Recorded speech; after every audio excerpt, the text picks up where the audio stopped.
کہ جو ان کی جو کتاب ہے ان سے ان کا جو فرمان ہے اسم اعظم کے بارے میں، وہ میرے دل کو بہت قریب لگتا ہے، میں آپ کے سامنے رکھ دیتا ہوں۔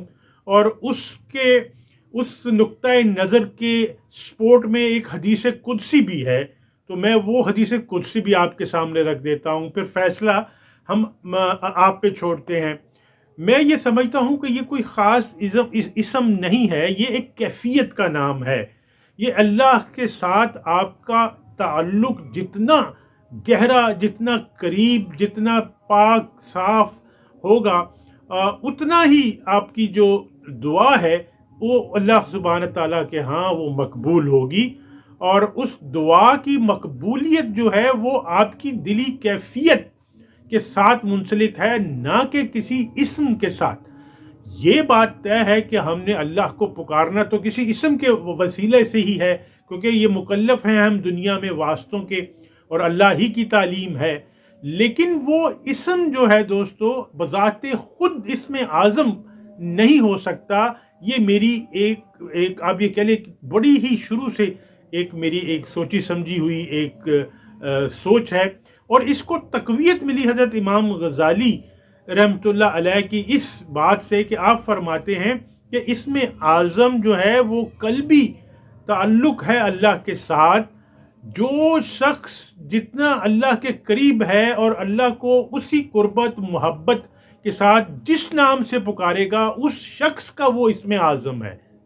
سبحان اللہ۔ یعنی کہ حضرت امام غزالی رحمۃ اللہ علیہ کے نزدیک اسم اعظم ایک سے زائد ہو سکتے ہیں۔ جیسے میں نے شروع میں کہا کہ ہر جو عالم ہے، ہر جو صوفی ہے، وہ اپنی مرضی سے اپنے پیروکاروں کو وہ اسم اعظم دیتے ہیں، اس کا اثر بھی ہوتا ہے۔ اور ہم نے دیکھا مختلف اسماء الہیہ کا مختلف لوگ کیفیات میں اس کی قبولیت کا ذکر کرتے ہیں۔ تو امام غزالی رحمۃ اللہ علیہ نے وہ بات فرمائی جو میری دلی کیفیت تھی کہ یہ اسم اعظم ایک نہیں ہے، وہ اسم اعظم ہے جس سے آپ کا اللہ کے ساتھ تعلق ہے، اور اللہ نے آپ کے ساتھ وہ اس تعلق کی بدلے میں آپ کی وہ دعا وہ یا آپ کے ساتھ وہ سلوک کیا۔ اور اس کی جو تائید ہے وہ حدیث قدسی ہے، میں آپ سے بتاتا ہوں کہ ایک مشہور حدیث قدسی جو بخاری شریف میں موجود ہے، اس کا مفہوم کچھ یوں ہے کہ حدیث قدسی میں اللہ فرماتے ہیں کہ میرا بندہ نوافل کے ذریعے میرا قرب حاصل کرتا رہتا ہے، یہاں تک کہ میں اس سے محبت کرنے لگتا ہوں۔ جب میں اس سے محبت کرنے لگتا ہوں تو میں اس کا کان بن جاتا ہوں جس سے وہ سنتا ہے، اس کی آنکھ بن جاتا ہوں جس سے وہ دیکھتا ہے، اس کا ہاتھ بن جاتا ہوں جس سے وہ پکڑتا ہے، اور اس کا پاؤں بن جاتا ہوں جس سے وہ چلتا ہے۔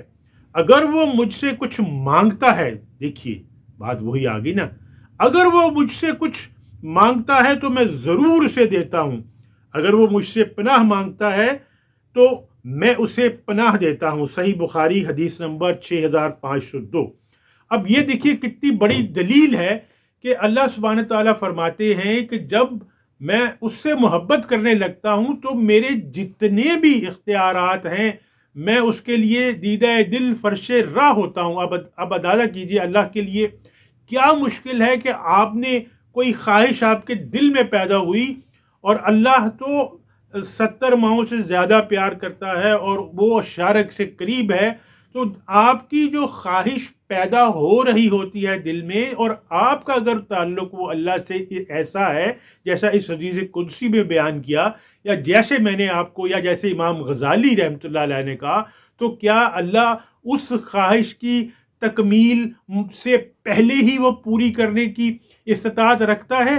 بالکل رکھتا ہے۔ اگر ہم یہ نہیں مانتے تو پھر ہمارے ایمان پہ بہت بڑا سوالیہ نشان ہے۔ تو یہی حضرت عاصم بن برقیہ رحمۃ اللہ علیہ کے ساتھ ہوا ہوگا، جو میرا گمان ہے کہ ان کے دل میں یہ خواہش ہوئی کہ حضرت سلمان علیہ السلام کی یہ خواہش کو میں چشم زدن میں پورا کروں، اور ان کا اللہ سے ایک تعلق بن چکا تھا، اور یہی ان کا دل ہی اسم اعظم تھا دوستو۔ تو مختصر یہ دوستو کہ اسم اعظم انسان کا اپنا دل ہے، اور اس دل کو جتنا اللہ سے جوڑیں گے دوستو، جتنا اللہ کا قرب حاصل کریں گے، جتنا اللہ سے پیار کریں گے، اتنا ہی اس میں اعظم آپ کو حاصل ہوتا چلا جائے گا۔ وآخر دعوانا ان الحمد للہ رب العالمین۔ آپ اپنے کومنٹس میں ضرور بتائیے گا کہ آپ کو اس نئے اینگل سے اسم اعظم کی تعریف کیسی لگی۔ چینل کو لائک کیجئے، سبسکرائب کیجئے، بیل آئیکن کو دبا لیجئے۔ آپ سے بات ہوگی اگلے پروگرام میں۔ انٹل نیکسٹ ٹائم، السلام علیکم ورحمۃ اللہ وبرکاتہ۔